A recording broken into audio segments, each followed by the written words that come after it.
صباح الخير للجميع. نحن بدنا نكفي نحن وياكم اليوم الاكزرسيس نيميرو 11 حتى نكفي السيري تبع الشابيتر 6 de la rotation.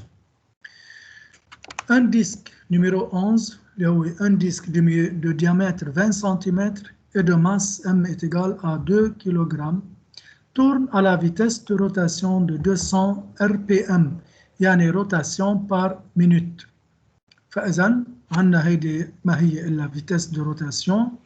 هلا بنشوف كيف بنحولها لراديان بار سكوند.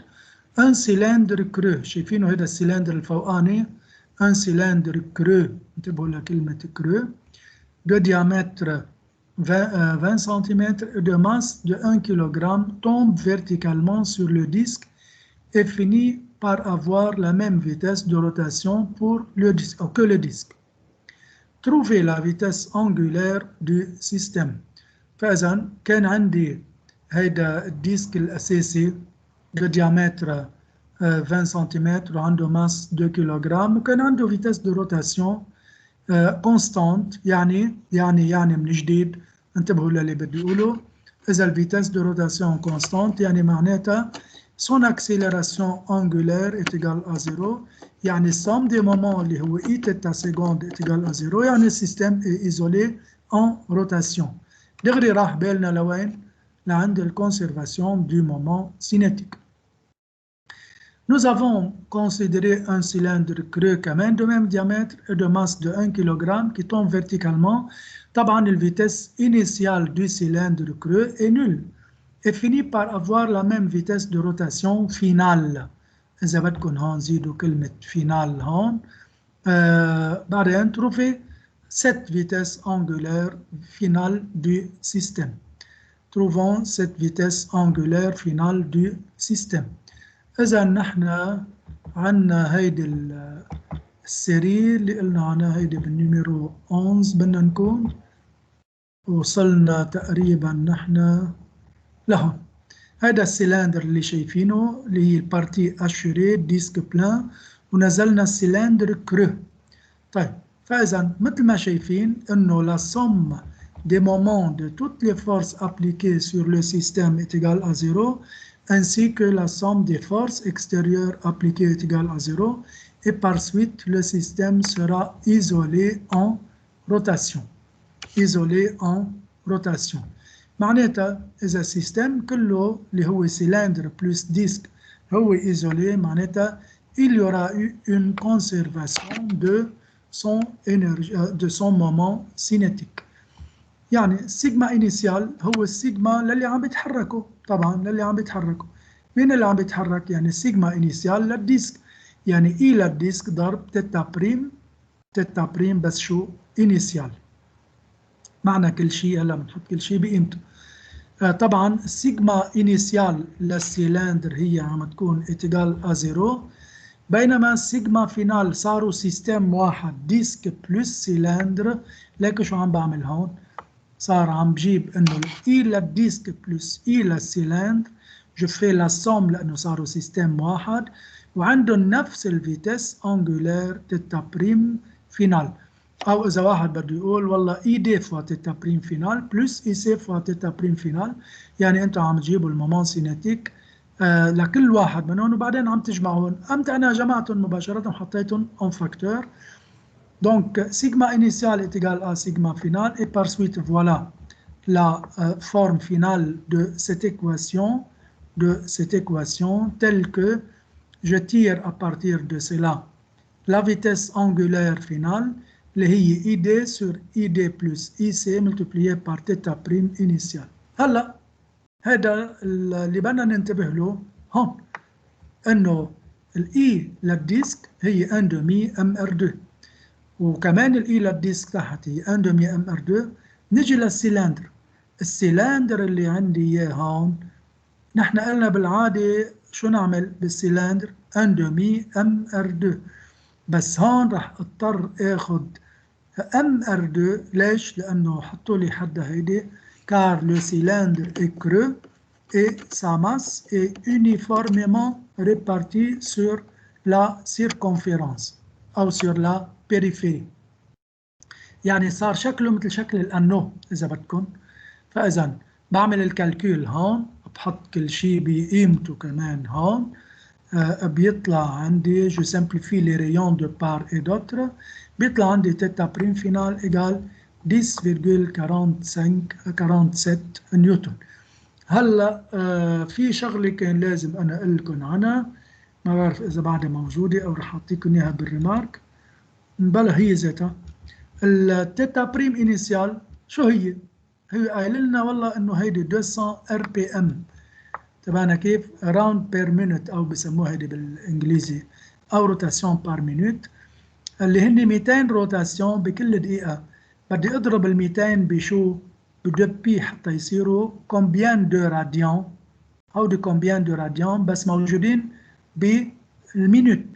بدي اقسمهم على قديش؟ بقسمهم على 60، بقسمهم على 60 بيطلع كومبيان دو راديان بار سكوند، كومبيان دو راديان بار سكوند.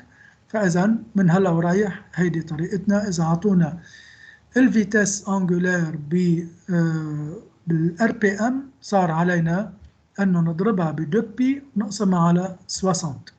فاذا لا فيتاس كانت الفيتاس انجولار، انتبهوا شوي، كانت الفيتاس انجولار انيسيال 20.94 راديان بار سكوند، صارت الفيتاس فينال 10.47. لاحظوا قديش نزلت؟ ليش نزلت؟ لانه هو ماشي الديسك، نزل عليه هذا السلندر، زادت الماس، تقلت همته، زادت المومون دينيرسي، معناتها نزلت الفيتاس انجولار، صارت الفيتاس انجولار فينال انفيريور على فيتاس انجولار انيسيال.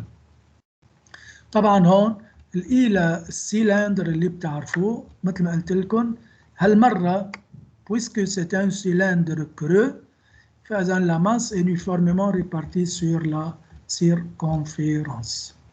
فإذا هيدا النيميرو 11، بعتقد هيدا ال 11 هو ذاته. هلا شو بعد في وراه؟ رح نشتغل بالدوز. خلونا نشوف الدوز شو بيقلنا.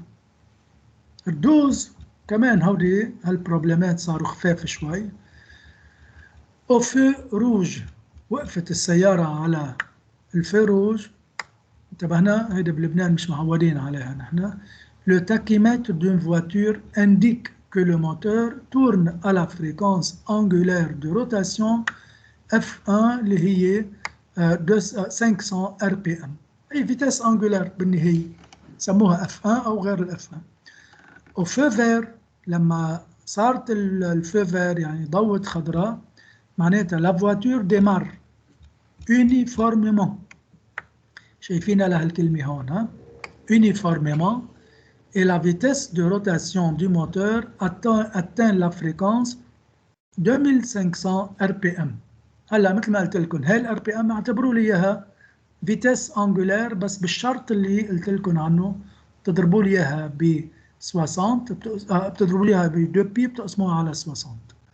طبعا هيدا الديماراج لما مشيت من الفيتاس انيسيال للفيتاس فينال مشيت، بس شو هيدا بانترفال كومبيان دو 3 سكوند.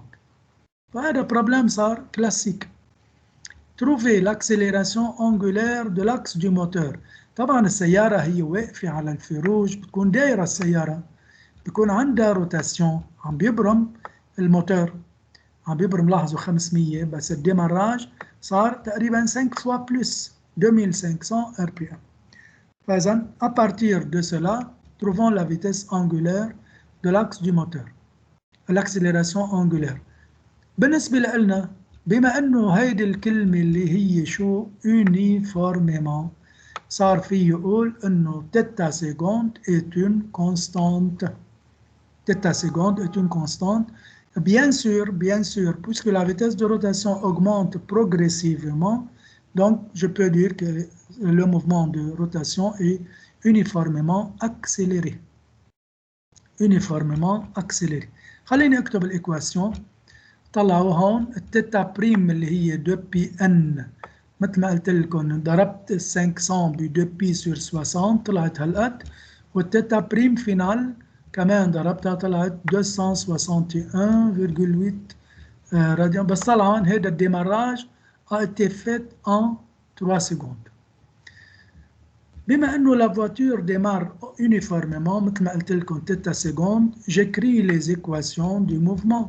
يعني تيتا بريم صارت تيتا سكوند تي بلس تيتا بريم زيرو، كل الترم معي هون مع التيتا بريم فينال ومع الانترفال دو temps ومع التيتا بريم initial. Je remplace chaque terme par sa valeur et je trouve que θ seconde est égal à 70 radians par seconde carré. فإذن هيدي l'accélération angulaire du mouvement de rotation du moteur pendant cet intervalle de temps de 3 secondes. Alors, la question suivante, شو هو؟ Le nombre de tours effectués par cet axe. Le nombre de tours يعني durant les 3 secondes. لوين بروح مباشرة للتيتا؟ بروح للتيتا دو تي. أنا بعرف إنه التيتا بريم كتبتها، برجع كمان للبريميتيف، لكل البريميتيف شو عندي إياها؟ هي هون. تيتا بريم إتجال تيتا سكوند تي 2 sur 2 بلس تيتا بريم 0 تي بلس تيتا 0 هيدي بشيلها. وبحط pour t égale à 3 secondes, je remplace et je trouve 367,5 radians. Donc voilà l'angle θ. بالنسبة مثل ما شفنا مرة الماضية le nombre de tours هذا nombre de tours n, il suffit de diviser ce nombre de radians par 2π لأنه 2π هي 2π يعني combien de radians qui correspondent à un seul tour. فإذا صار n est égal θ sur 2πn est égal à 58,45 tours. بس برجع بقول امتى؟ هيدي durant les 3 secondes. هيدي durant les 3 secondes. فإذا كمان هون للتذكير بس انه θ prime est égal 2πn. θ prime est égal 2πn. Ici n le nombre de tours effectués dans une seconde. يمكن قلت لكم عنها هيدي. هل n est égal à f اللي هي الفريكونس بتكون en tours par seconde. combien de tours par seconde أو en hertz. بس لما بقول θ égal 2πn يعني بكون عم جيب النمبر دو تور توتال، بينما هيدي اللي تحت هون هي نمبر دو تور بار سكوند. هي اللي هون هي نمبر دو تور بار سكوند. كمان يعني هودي بروبلème يعني pour s'entraîner، problème d'entraînement pour se mettre à niveau. Bien. Dernier exercice. انتبهوا شوي، هذا exercice فيه شوية variation لأنه هلا بعد شوي راح أعطيكم سيري من عندي. Numéro 13. Un bloc de masse 2 kg, un bloc de masse 2 kg est attaché à l'extrémité libre d'une corde de masse négligeable et enroulé sur un cylindre de masse M et de rayon R et qui peut tourner librement autour d'un axe vertical, autour d'un axe horizontal. فإذا هذا شبيه بنيميرو ما عندنا حلينا امبارح. Le bloc est lâché sans vitesse initiale d'une hauteur h. Déterminer la durée de chute du bloc. Déterminer la durée de chute du bloc. قصتنا كتير بسيطة. عندي هذا البولي أو السيلندر sur lequel est enroulée la corde de masse négligeable. وفي عندي طبعا une masse attachée à cette extrémité qui provoque la rotation. طبعا le mouvement de translation de la masse M هي vers le bas، والروtation sens positif de rotation هو شو عم بيكون dans ce sens. أكيد مش يعني مش على كيفنا، أكيد أنتوا لازم تعرفوا. نفس القصة mouvement de translation طبقها sur M، يعني مجموع الفورس بيساوي MA بيساوي MG plus T اللي عندي إياها هون. بعمل projection vers le bas dans le sens positif du mouvement بيطلع لي هيدي الإكريتور. بيرجع كمان بدي جيب الأكسلراسيون لينيير ولا angulaire، بلاقي قدامي الفاكتور qui gêne c'est la tension. Ensuite, j'utilise le principe fondamental de la dynamique en rotation. كمان sur le cylindre شوف هن الفورس اجيسون سور لو سيلندر، مثل كل مرة صاروا عم بيتكرروا البروبلمات. ها صاروا عم بيتكرروا البروبلمات. شو عندي هون؟ عندي البوا، الفيكتور بوا والفيكتور نورمال ابليكي سور لاكس دو لا روتاسيون، يعني المومون لهم زيرو. ما عندي الا تي بريم، هي ست تنسيون كي كوز لا روتاسيون. طبعا المومون بيساوي الفورس ضرب الديستانس ضرب الانجل بيناتهم. فاذا راح احط المومون مثل ما انكم شايفينها هون. بعد ما حطيت البرنسيب فوندامنتال ما بقى عندي الا مومون ل تي بريم. كثير منيح. Je développe maintenant T prime. شو بتساوي مون ل T prime؟ هي T prime fois R fois sinus pi sur 2 est égal à I تيتا سيكوند. شايفينها هيدي ال I اللي فوق هون، هي ال I اللي هون، انتبهنا؟ وحطيناها ال I بقيمتها، حطينا التيتا سيكوند اللي هي A sur R. مثل ما قلنا طلع لي من وراء هي الإكريتور إنه T égale T prime est égal à MA sur 2. Ensuite, je remplace T' qui est égal à T par sa valeur dans le principe fondamental de la dynamique en translation. يعني هون فإذا صار يطلع عندي mg moins ma égale ma sur 2. باخد اللي هن فيهم a en facteur et je calcule l'expression de a.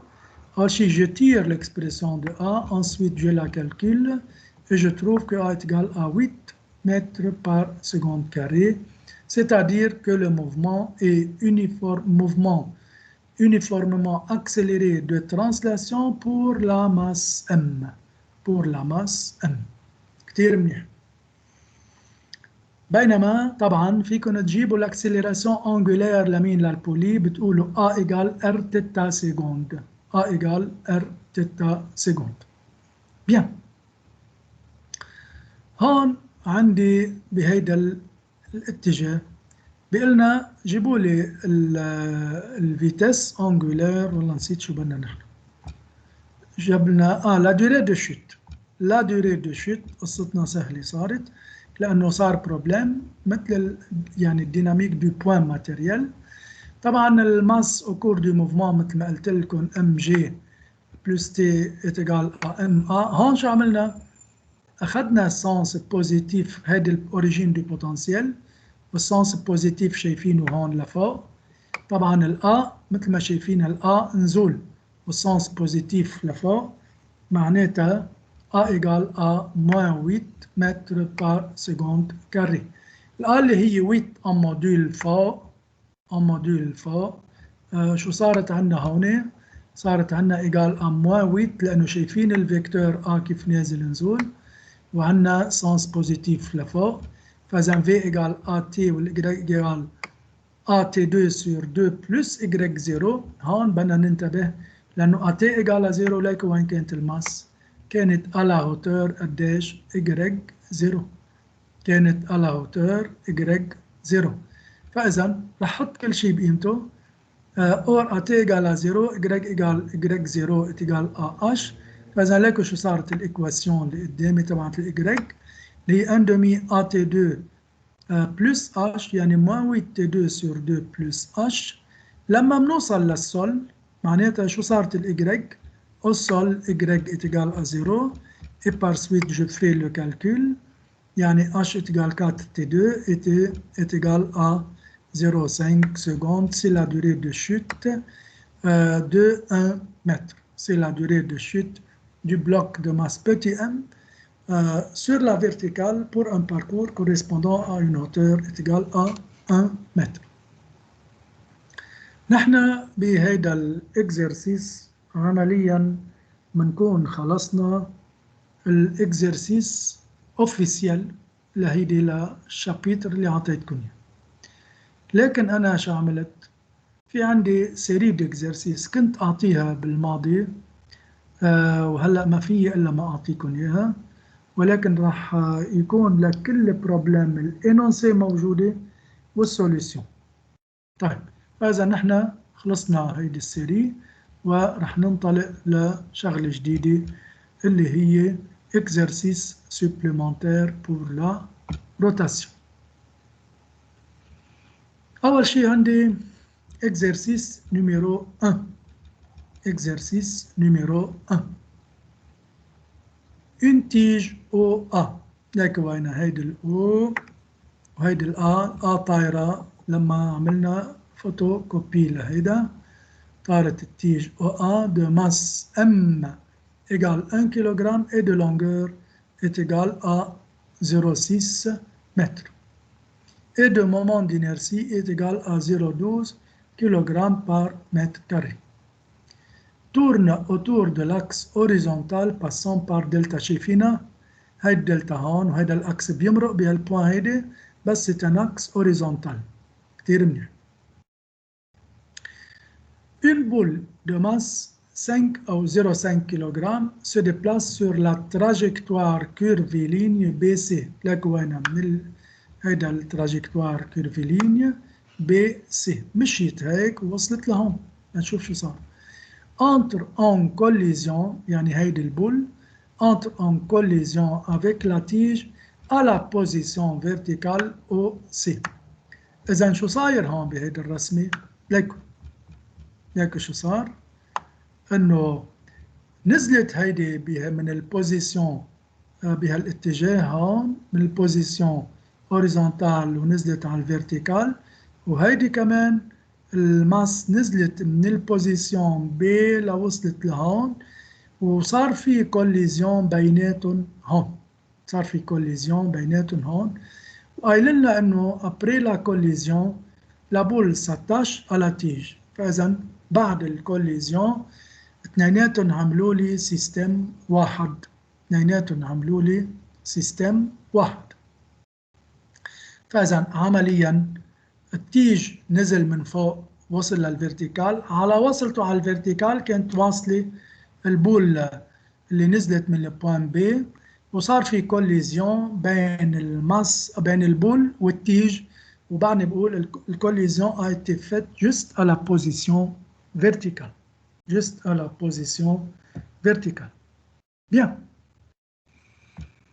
كتير منيح. فإذا هاي الفينومين هيدي الفينومين. premièrement montrer que θ' de la tige à la verticale est 7,07 radians par seconde. يعني قبل ما يصير الكوليزيون برهنوا لي انه هيدي التيج ما غيرها هيدي التيج اللي عندها سنتر دو ماس au milieu de la tige هي جي نزلت لما نزلت على الفيرتيكال avant de toucher le bloc يعني قبل ما تضرب بهيدا البلوك اللي هون montrer que sa vitesse initiale est égale à 7,7 radians par seconde. خلينا نشوف الحل. هون يعني en absence de force de frottement l'énergie mécanique initiale est égale à l'énergie mécanique finale بعد ما في شك والسيستم اللي عم باخده هو التيج لحالها. يعني ليكو هون الانيسيال لما كانت هون كلها سوا والفينال لما وصلت لي لهالبوزيشن فيرتيكال. هيدي الانيسيال وهي الفينال وبعدني بقول بعدنا افون لو شوك. بالانيسيال كانت البوين جي على ديستانس شو الانرجي بوتنسيالها ام جي ال والانرجي سينيتيك لها زيرو لانه اليتا انيسيال a été lâché sans vitesse initiale. والانرجي ميكانيك فينال للسيستم لما وصلت للفيرتيكال كان عندها 1 demi I θ prime carré plus l'énergie potentielle mgl sur 2. ليش mgl sur 2؟ شايفين البوان جي اللي كانت أول مرة على هوتور كانت على هوتور L من فوق لتحت. هالمرة قديش صار الهوتور؟ هيدا الهوتور هو عمليا L sur 2. Alors, je fais le calcul et je tire la valeur de θ'. Je tire la valeur de θ'. راح تطلع معي θ' est égal à 7,07 radians par seconde. Bien. إذن هيدي عملنا l'énergie mécanique pour le système qui est la tige et rien que ça. وبعدني بقول إنه كل شغلنا avant le choc. وهذا cela me permet de tirer la vitesse angulaire de la tige avant le choc. طيب رجعوا لي لفوق. Partie B. Après la collision,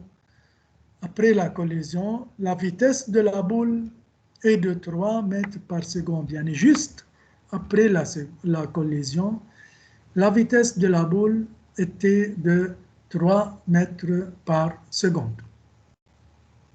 طيب on détermine la hauteur H initiale. Déterminer la hauteur H initiale. يعني كانت ال V هي 3 متر بار سكوند. بدنا نجيب من هون الهوتور انيسيال. طبعا الفيتس انيسيال للبي هون اتيجال ا 0.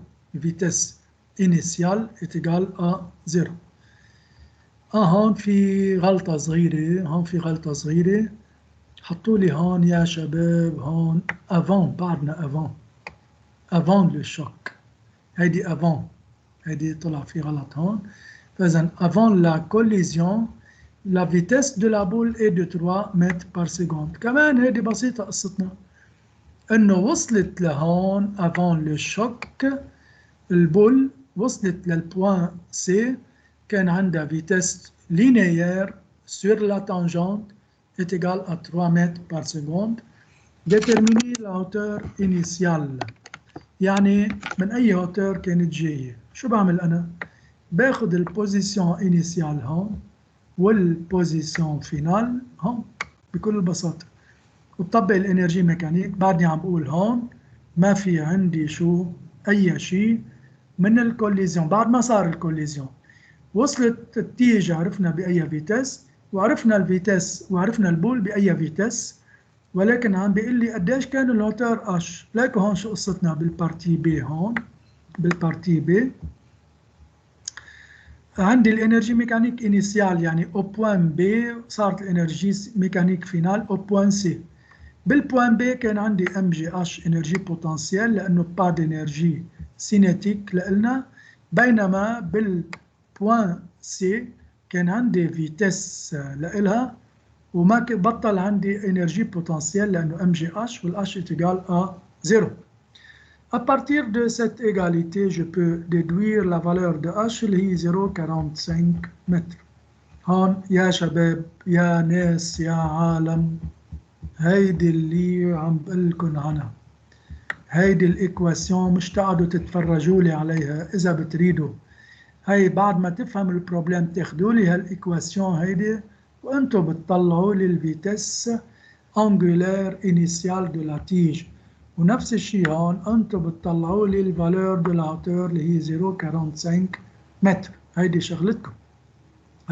شغلتكم. طيب فاذا لحد هلا بعد ما في شيء استخدمنا التيوريم للانرجي ميكانيك لهون وهون. طيب وين صار هالكوليزيون؟ صار هالكوليزيون بالبارتي سي. déterminer θ' du système juste après la collision. هون بدنا ننتبه شوي. أول شيء قال لي تتبريم دو سيستم. تتبريم دو سيستم معناتها بكل بساطة أنه تتبريم دو سيستم يعني البول ريست اتاشي ريست كولي على تيج، يعني صاروا سيستم واحد، يعني صار عندهم فيتس أنجولير وحدة. فإذا هون صار الشوك يا شباب. ليقولي هالشوك شو قصته؟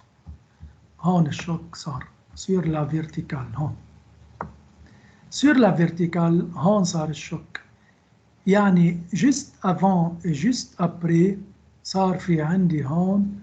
ليكو خليني احكي كلمة التيج على فيرتيكال عنده شو النظام دي فورس له؟ عنده البوا والرياكسيون نورمال، معناتها رياكسيون دو بوان او، معناتها سو سيستم اي ايزولي، معناتها هيدا السيستم عمليا هو ايزولي.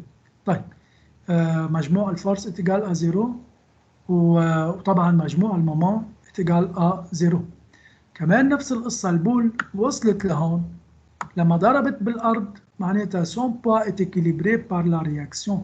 فإذا كمان مجموع الفورس عليها اتجال A0 ومجموع المومون بالتأكيد رح يكون اتجال A0. فإذا juste à la verticale, le système boule plus tige est un système isolé en rotation. رح ارجع عيد انه juste à la verticale بس بالضبط à la verticale le système boule plus tige est un système isolé en rotation. ليش عم بقول هالكلمة هون juste avant la juste à la normale؟ طلعوا لي شوي هون. لما بتكون التيج نازلة من هون ونزول هيك بيكون السيستم ايزولي؟ لا، بتكون التيج سوميز à son poids وبيكون son poids هو اللي عم بينزلها.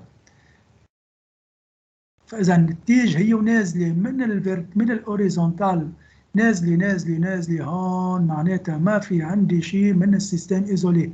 لما توصل على الفيرتيكال راح البوا بشو؟ بالرياكسيون نورمال. هون صار السيستم ايزولي. منشان هيك عم بشدد على كلمة j'insiste sur le fait que la collision a été faite juste à la verticale. بعد الفيرتيكال ببطل ايزولي. طيب هيدي ملاحظة كتير مهمة. فإذا مثل ما قلنا لكم انه à la verticale, système isolé somme des moments est égal à 0, il y aura une conservation du moment cinétique. يلا طيب قبل ما نضرب مين السيجما انيسيال؟ مين اللي عم بيتحركوا على تا انيسيال؟ ما في الا عندي شو؟ البول.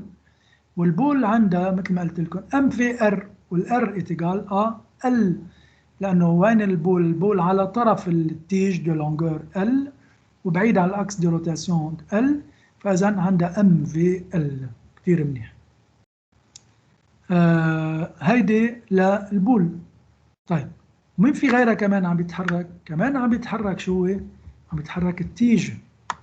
بيتحرك التيج. لانه نزل كمان، هو خبط من الفيرتيكال، خبط من الاوريزونتال على الفيرتيكال، وعنده مومون دينيرسي مومون سينيتيك هي اي تيتا بريم انيسيال.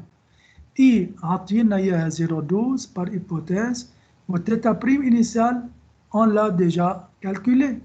فاذا طلعت السيجما انيسيال للتيج كمان 0.84 كيلوغرام متر كاري بار سكوند. فاذا في عندي وحده جايه من الشمال على اليمين اللي هي البول، ووحده جايه من اليمين باتجاه الشمال اللي هي التيج. هون بدهم يخبطوا ببعض.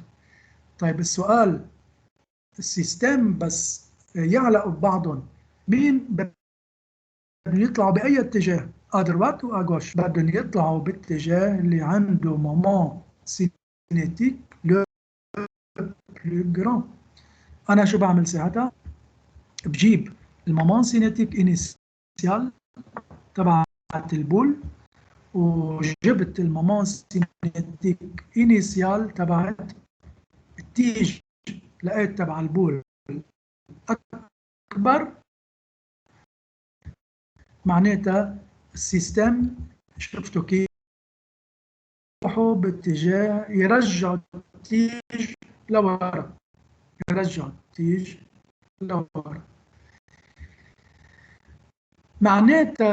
معناتها هون انتبهوا شو راح يصير. اللي قلت لكم انيسيال هي هاي المومون سينيتيك انيسيال هي هاي ام في ال تبعت البول ناقص الاي تيتا بريم انيسيال، وكلهم مع اياهم نيميريك. ليش هيدي؟ لانه هيدي غلبت هيدي مشيت بمومون سينيتيك، ولكن هيدي طلعت بوجهها، فاذا اخذت سينيو موان. بيساوي سيستم، صار سيستم يونيك، يعني عنده مومون دينيرسي توتال هي ام ال 2، ما هيدي بوان ماتيريال، وكل بوان ماتيريال شو عندها ام ال 2 بلس اي. le moment cinétique et le moment d'inertie de la tige.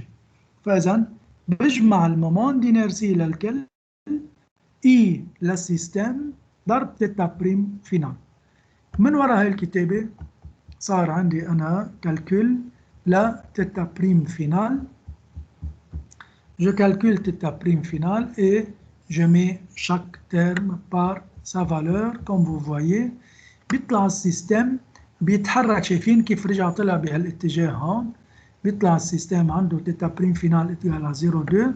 لكن هون كيف مشي هو صار لما ضربوا ببعض ورجع طلع لميلة التيج، رجع طلع لميلة التيج.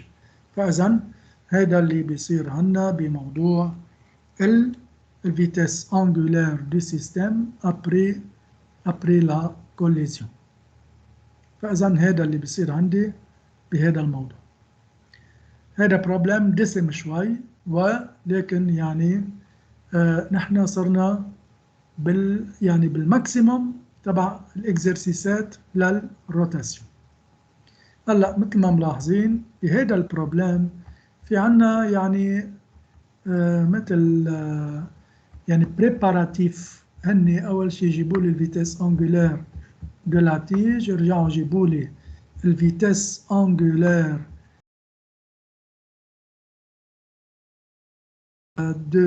à partir de laquelle la boule se déplace ou commence son mouvement، ومع الفيتاس. فإذا مع الفيتاس لينيير تبعت البول صارت، ومعي كمان الفيتاس أنجولار دو لا تيج. بما انه السيستم ايزولي عملت كونسيرفاسيون دو مومون سينيتيك، وقلت انه بما انه هن بوجه بعضهم هودي المومون سينيتيك انيسيال، يعني وحده الكبيره ناقص الصغيره دائما، لانه دائما قلت لكم السنس بوزيتيف هو سنس دو بلو غران. احفظوا لي هالكلمه على طول. سنس بوزيتيف دو مومون دي فورس، او دي مومون سينيتيك هو عم بيكون suivant le sens du plus grand. شفنا بالكالكول انه هالكونتيتي اكبر من هالكونتيتي، معناتها انه على الديفيرونس صار واضح.